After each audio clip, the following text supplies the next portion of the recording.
Nah, kemudian Kak Mela, kalau kita kembali kepada pembicaraan kita tadi, permasalahan daripada toleransi Kak Mela.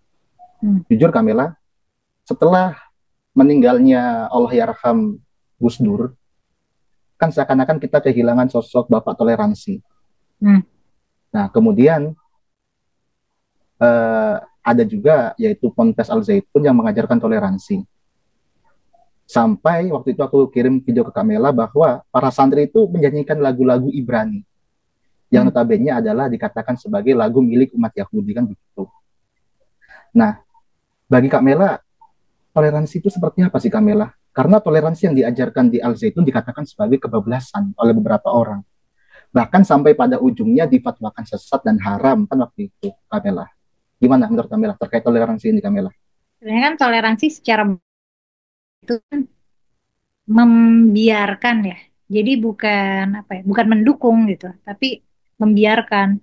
Nah, kita untuk membiarkan orang lain, aku rasa kita punya PR besar nih dalam toleransi. eh Mungkin kamu familiar sama ada teman-teman muslim yang suka bilang, kita kurang toleransi apa sih kalau misalnya kita nggak toleransi umat yang non muslim udah habis gitu loh.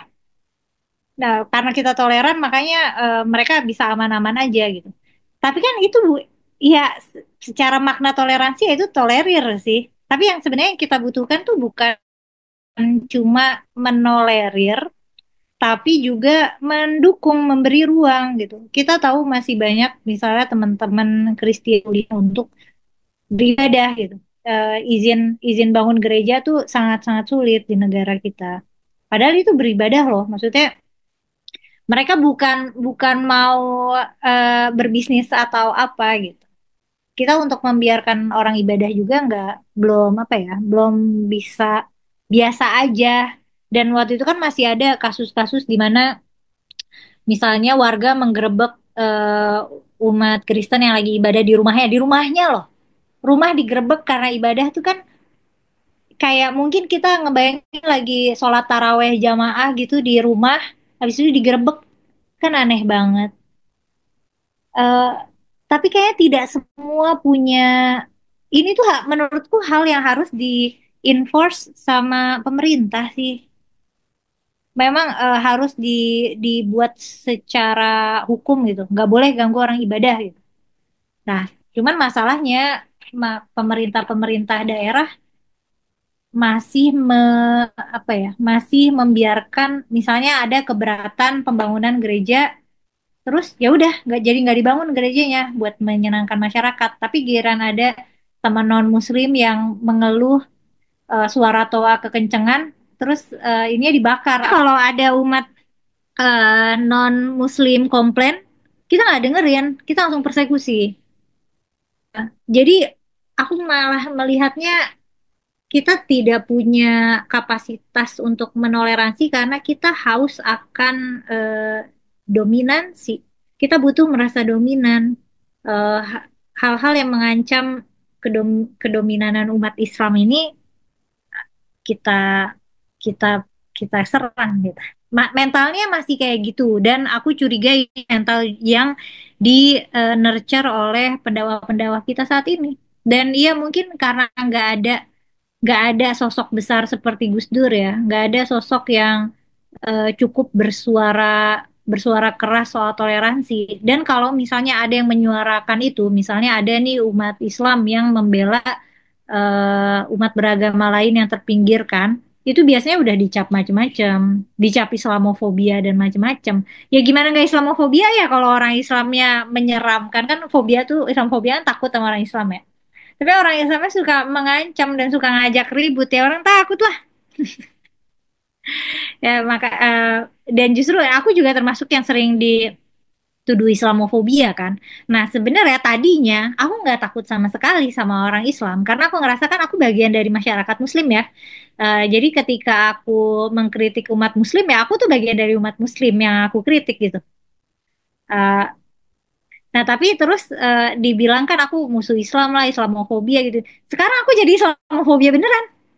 Kalau misalnya karena orang yang ngancem-ngancem aku itu biasanya ya username-nya Islami, bayonya ayat, terus dia bawa-bawa ceramah, terus dia padahal ngomongnya cabul dan kasar atau misalnya ngancem mau bunuh aku lah atau ngancem perkosa aku, tapi nuansa ancamannya tuh Islami itu kayak demi Allah, semoga laknat Allah segera turun dan kami siap untuk apa menjadi tangan-tangan Allah untuk membinasakan Kumail, hal-hal yang kayak gitu-gitu loh. Terus aku mikir, pantesan aja ya orang Islamofobia ya, cara komunikasinya kayak gitu. Dan aku jadi mulai mulai ngerasain itu, jadi kayak kalau udah nih orang ceramah panjang lebar, aku udah kayak udah siap-siap, ayo ayo dia mau ngomong apa nih, oh iya tuh kan. Ya sekarang kalau dibilang apakah aku Islamofobia, aku jadi nggak bisa bilang enggak lagi, karena emang menyeramkan. Eh, Sejauh yang aku terima, kayaknya makin makin lama makin berasa gitu, makin menyeramkan. Mungkin karena hari-hari diancam dan dikatain ya, jadi lama-lama berasa juga gitu. Berasa bahwa umat Muslim setidaknya yang yang aku pantau menentang aku itu tidak setuju dengan cara yang ma'ruf gitu. Kayak harus ngata-ngatain, ngancem dan ya ngebully kayak gitu. Bahkan pendakwah-pendakwah YouTuber juga menurut aku sangat tidak mau bilang sangat tidak Islami, tapi mereka pakai atribut keislaman. Misalnya mereka apa ya, bentuk kritiknya tuh jadi lebih pada gibah gitu loh. Nuansanya kayak gibah, bukan kayak dakwah. Kayak gibahin aku. Jadi kayak, aduh jelek banget sih ini budaya dialektikanya. Mana nih masa masa kemasan Islam nggak kayak suram. Ya udah. Nah, baik Kamela. Menarik sih tadi Kamela ketika kita berbicara realitas ya Kamela ya. Hmm. Jujur Kamela, pasti Kamela kan juga mengerti kenapa sih kita sebagai seorang umat Islam kok susah betul gitu mendukung umat beragama lain untuk ibadah, untuk lain sebagainya. Kan sebenarnya begini Kamela, dalam Al-Fatihah, Ghairil Maghdub dan juga Walad Dolin kan diartikan kepada orang Yahudi dan Nasrani. Ya. Dalam tafsir jalan lain ya Kamela ya. Artinya kan kita sholat 5 kali sehari itu mengutuki orang Yahudi dan Nasrani Kamela. Kan begitu. Nah, kemudian Kamela, Kamela sepakat nggak atau setuju nggak ketika ada pondok pesantren yang mengajarkan toleransi? Artinya mengajarkan, ayolah kita mengenal budaya mereka. Tadi yang saya sebut Al-Zaitun. Yang dimana mereka menyanyikan lagu Hafan Nagila, kemudian juga Salam Alaikum dan sebagainya. Nah, itu makanya aku sebagai apa ya, sebagai sebutlah akademisi Muslim, aku tidak bisa berkilah bahwa memang ada narasi-narasi permusuhan secara inheren di dalam ajaran Islam, maksudnya di dalam ayat-ayat sucinya gitu. Itu makanya kita harus tahu konteks-konteks permusuhannya. Wah, jadinya aku mikirnya juga sebenarnya kan ketika misalnya agama Islam melahirkan teroris-teroris, terus kita bilang salah tafsir, sebenarnya kan itu bukan salah tafsir, tapi ya salah nempatin konteks. Kalau secara tafsir kan benar, memang perintah memerangi orang Yahudi dan Nasrani itu ya diperintahkannya memang begitu gitu. Cuman salah tempat. Nah, kalau misalnya ada institusi atau lembaga pendidikan yang mau untuk lebih rendah hati, mau untuk mempelajari mempelajari budaya dan agama lain, ya menurutku itu bagus banget. Tapi sangat bisa dipahami kenapa itu jadi kontroversial ya. Karena gampang agak beda dikit sama mainstream itu pasti gampang banget dicap dicap sesat dan semacamnya gitu. Karena memang umat kita, umat muslim, terutama umat muslim kita ya tidak terbiasa dengan banyak perbedaan gitu. Jangankan jangankan yang seaneh Al Zaitun ya, yang sebenarnya masih mainstream kayak Profesor Quraisy itu kan juga sering mendapatkan hujatan. Aku ingat banget beliau tuh pernah bilang bahwa bilang di TV bahwa Nabi itu juga tidak tahu nasibnya di akhirat gitu. Nabi juga tidak menjamin dirinya masuk surga. Rame itu beliau dicaci maki. Padahal beliau mengutip apa yang Nabi bilang. Bukan bukan Prof. Quraisy lagi ngejudge Nabi gitu. Tapi emang kayaknya emang separah itu deh. Kita masyarakat yang sangat religius. eh, Mungkin lembaga pesantren di mana-mana, ustadz di mana-mana, penghafal Quran di mana-mana, tapi kita tidak punya pemahaman apa-apa, tidak punya esensi apa-apa terhadap kemanusiaan itu sendiri. Kan dengan semangat toleransi itu kan harusnya kita memberi ruang buat manusia-manusia lain ya. Tapi kayaknya dalam konteks kita tuh masih melihat yang boleh yang boleh ibadah dengan leluasa itu cuma orang Islam doang. Itu sih. Nggak tahu ini sampai kapan ya. Harusnya sih harus harus dengan andil pemerintah sih, harus dengan kebijakan, ada suatu kebijakan tertentu, atau menteri agamanya harus yang emang nggak permisif sama sekali sih. Harus emang berani. Tapi sejauh ini menteri agama ya cenderung menghindari menghindari konflik kayaknya. Padahal konfliknya itu yang harus diadres. Selama pemuka agamanya cenderung main aman, cenderung cari aman dan cari persetujuan publik, kita nggak bakal kemana-mana. Harus diganggu sebenarnya ini apa namanya comfort zone-nya. Ini menurut aku masyarakat Muslim tuh lagi berada dalam comfort zone-nya. Mereka merasa nyaman untuk mempersekusi umat lain karena mereka merasa gede, kawanannya gede. Nah, rasa aman itu yang harus diganggu, harus diusik gitu. Mana rasa kemanusiaan kamu? Kalau nggak ada orang besar dan berpengaruh yang musik, kayaknya bakal gitu terus deh kita, nggak kemana-mana. Nah, baik Kak Mela. Atau bisa jadi Kak Mela, memang konflik antar umat agama sengaja untuk dibiarkan. Dalam Supaya arti ya supaya ada anggaran untuk penyelesaian konflik lain sebagainya, kan begitu.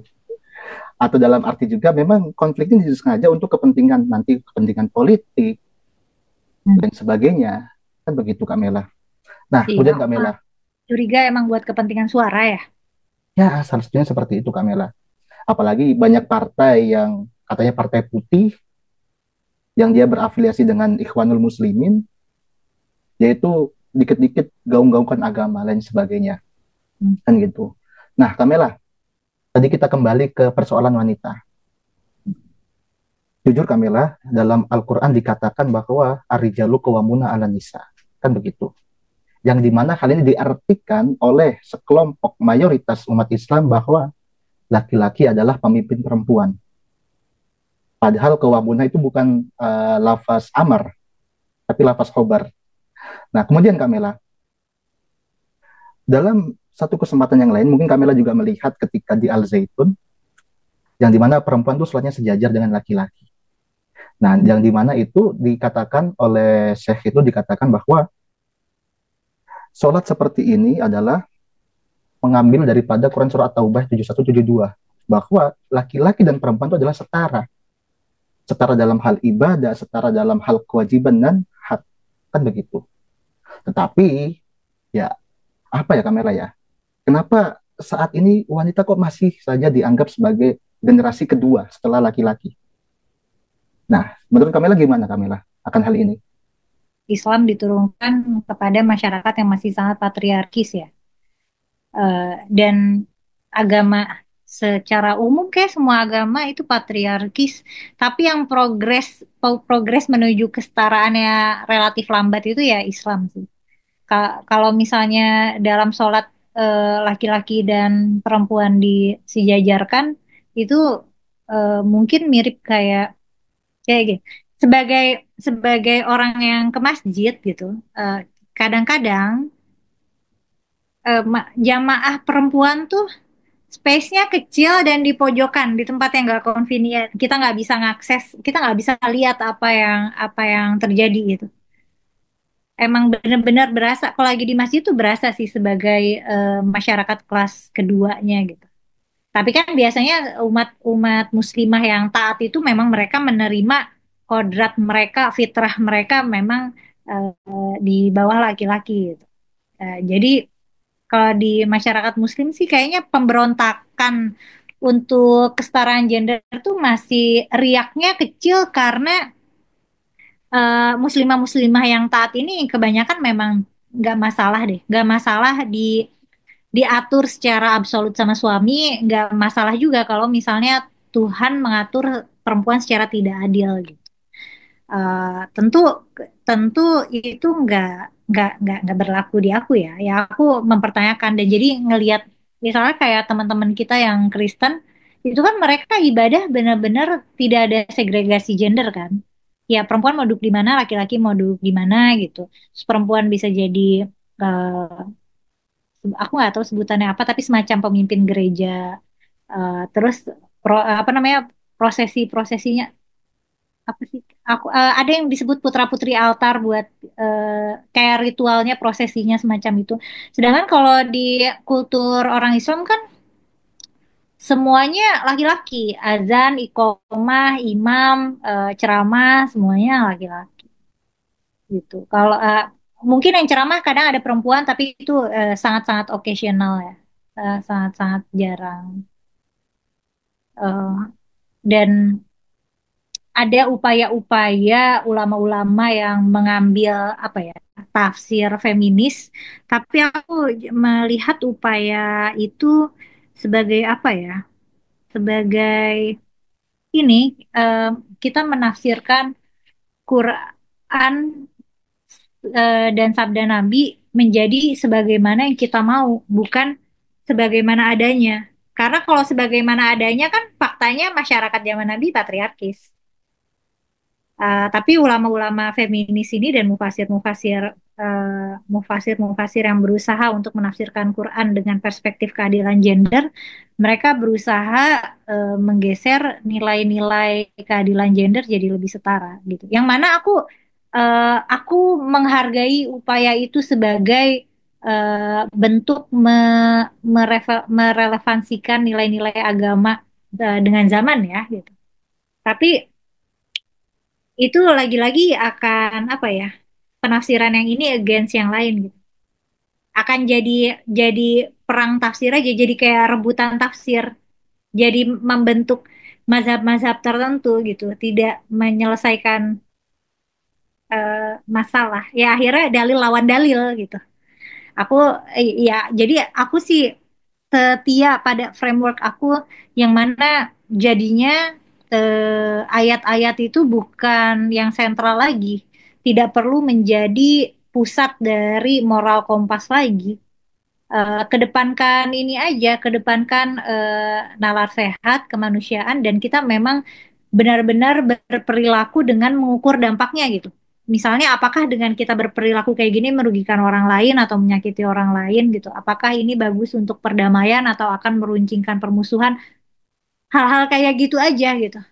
Justru ketika kita fokus pada teks-teks nanti yang ada ya rebutan tafsir. Ya menurut tafsir ini begini, tafsir ini begini.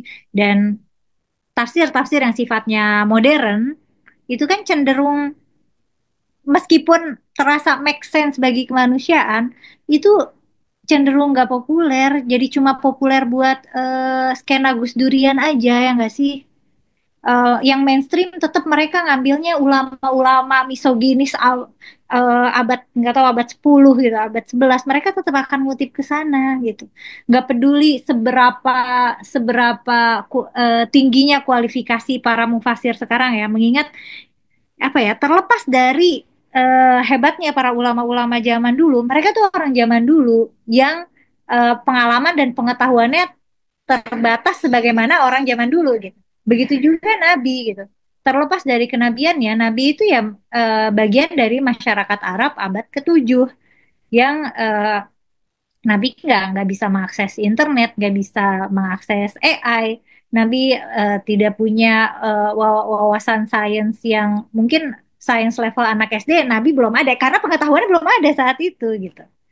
Nah, itu yang harus kita ketahui gitu. Tapi yang terjadi sekarang kan masyarakat kita sangat mengagung-agungkan ulama zaman dulu yang bahkan kitab-kitab kitab-kitab ulama zaman dulu yang tulisannya sebenarnya nggak jelas tapi masih kita agung-agungkan seperti itu tuh mahakarya yang gimana gitu. Padahal itu tuh kayak kayak tulisan-tulisan orang tua zaman dulu yang nulis primbon atau nulis apa gitu, nulis pamali-pamali pada zamannya. Tapi masih diagung-agungkan, masih di ngajiin sama ustadz-ustadz di pondok-pondok dengan takzim yang berlebihan gitu. Ya, jadi masih kurang ya penghargaan terhadap para intelektual yang selaras sama zaman. Nah, baik Kak Mela. Ya memang tafsir-tafsir seperti itu sering sekali kalah oleh mayoritas. Ya karena memang mayoritas umat Islam saat ini adalah berpaham sempit. Kita katakan seperti itu. Nah, tadi juga Kamela benar bahwa Nabi Muhammad terbatas pengetahuannya. Karena ada suatu hadis bahwa ketika ada seorang sahabat bertanya untuk bagaimana tentang kehidupanku nanti ya Rasulullah, ya Nabi Muhammad menjawab, itu pada dirimu sendiri, bukan pada diriku. Ini nanti buat teman-teman semua, jadi jangan langsung menjudge Kak Kumaila atau Kak Mela, oh ini menghina Nabi. Jangan gitu, karena memang ada hadisnya seperti itu. Nah, kemudian Kak Mela, sebagai akhir kata, boleh dong Kak Mela sampaikan pesan dari Kak Mela untuk umat Islam atau untuk teman-teman semua, umat beragama, termasuk keresahan Kak Mela terhadap umat Islam yang menghakimi Kak Mela, bagaimana Kak Mela? Apa ya, terakhir. Oke, jangan takut berpikir, jangan takut beropini, jangan takut punya pikiran sendiri, nggak apa-apa. Kadang tuh kita takut punya pikiran sendiri, kadang kita takut punya pikiran yang berada di sisi oposisi ulama gitu. Tapi ulama ini ngomong gini, masa aku punya pendapat gini? Ya nggak apa-apa gitu. Dicari aja kenapa kita punya, dipikir aja kenapa kita punya pendapat dan stand sendiri, dan itu nggak apa-apa. Berdaya berdaya secara mental itu adalah kemerdekaan yang sesungguhnya. Kalau kita takut berpikir itu ya kita sedang dijajah berarti. Terus buat teman-teman yang suka nge- aku ya nggak apa-apa sih, ya kritik aja. Tapi alangkah lebih lebih elegannya gitu kalau misalnya kritikannya tidak selevel anak-anak gitu yang cuma bisanya mencaci maki atau malah memfitnah ya.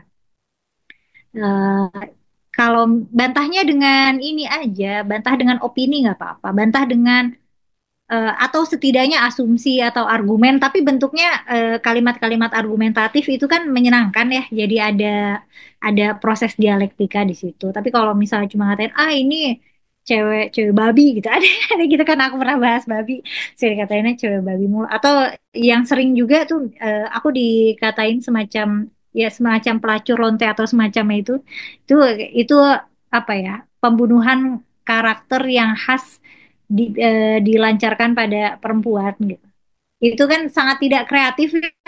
Eh, Ayo lebih kreatif lagi ya. Kayak mengkritiknya lebih lebih kreatif lagi, lebih elegan lagi. Tapi kalau nggak bisa mampunya segitu juga nggak apa-apa. Gitu sih. Nah, kemudian Kamela, tadi Kamela juga menyatakan merdeka. Syekh Panji Gumilang juga menyatakan bahwa merdeka ruh, merdeka ilmu, dan merdeka fikir. Memang kalau kita masih terkungkung, tidak merdeka daripada dogma-dogma ulama, ya akan sulit Kamela. Termasuk aku juga bikin channel itu, Celoteh Bung Udin itu juga untuk membahas atau membongkar dogma-dogma para ulama. Dan mungkin juga Kamela bertanya, kenapa sih kok aku bahas Al-Zaitun dan sebagainya. Nah, jadi gini Kamela, kita ini orang-orang yang memiliki pemikiran yang merdeka sangat rentan, Kamela. Dalam arti kalau dalam forum advokasi dikatakan sebagai orang-orang mustadafin yang membutuhkan perlindungan. Dalam hal ini aku melihat sosok Al-Zaitun dan juga Syekh Panji Gumilang sebagai satu pondasi yang begitu besar. Terlebih ketika ada gagasan-gagasan yang sangat menarik. Oleh karena itulah aku membahas terkait hal-hal tersebut, Kamela. Insya Allah kalau satu surah, barangkali Kamela berkenan hadir, kita bisa berkunjung bersama ke sana, Kamela. Yang dimana Kamela akan melihat bahwa, oh ada loh Islam seperti ini. Dalam arti, Islam yang katanya kita nggak boleh belajar ilmu dunia di pondok pesantren, tapi di sana nggak, Kamela. Kemudian kita yang Islam yang suka mencaci maki atau menjudge Yahudi Nasrani dalam sholat kita dalam Al-Fatihah, ternyata di sana orang-orang Kristen beragama apapun bisa tinggal di sana Kak Mela, bertahun-tahun juga nggak apa-apa. Nah termasuk Kak Mela yang tidak berjilbab pun nggak apa-apa masuk ke sana, nggak harus juga pakai jilbab. Biasanya pesantren-pesantren biasanya ini ya, area wajib berbusana muslimah. Nah iya, wajib berbusana muslimah Kak Mela, tapi kalau di sana nggak harus, karena itu suatu pilihan. Bahkan di Al Zaitun Kak Mela, santri SD itu nggak wajib jilbab, nggak boleh pakai jilbab, santriwati. Ya karena kalau dipaksakan pakai jilbab ya nggak bagus. Artinya agama itu karena dipaksakan, bukan dipahamkan kan begitu Kamela. Terima kasih Kamela atas waktunya dan juga atas perbincangan kita. Terutama juga Kamela yang memiliki background yang sangat baik, sangat kompleks. Terlebih ketika aku membaca lagi background almarhum Abah Kamela, Masya Allah. Sehingga orang-orang yang mencaci maki Kak Mela, menjudge Kak Mela, berarti mereka nggak tahu siapa Kak Mela kan begitu. Ya, padahal aku pakai nama asli loh. Maksudnya orang-orang tuh bilang kayak ini telah terungkap siapa Kumail Hakim.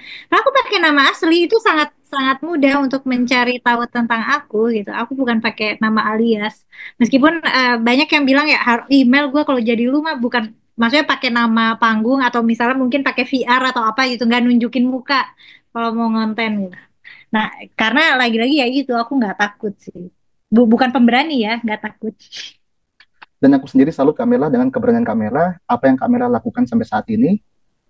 Dan aku pribadi terus semangat Kamela untuk menyuarakan tentang keresahan-keresahan Kamela. Dalam arti, aku juga melihat hal itu membangun, artinya kritik untuk kita sebagai umat Islam. Ayolah kita merdeka dalam berpikir, jangan terjebak dalam tafsir-tafsir keagamaan yang memang notabene tidak lagi bisa sesuai dengan keadaan zaman saat ini. Kan begitu Kamela. Jadi gitu aja teman-teman semua. Terima kasih telah menyimak sampai habis. Wallahu muwaffiq ila aqwamit thoriq fastabiqul khairat. Rahayu untuk teman-teman semua, merdeka.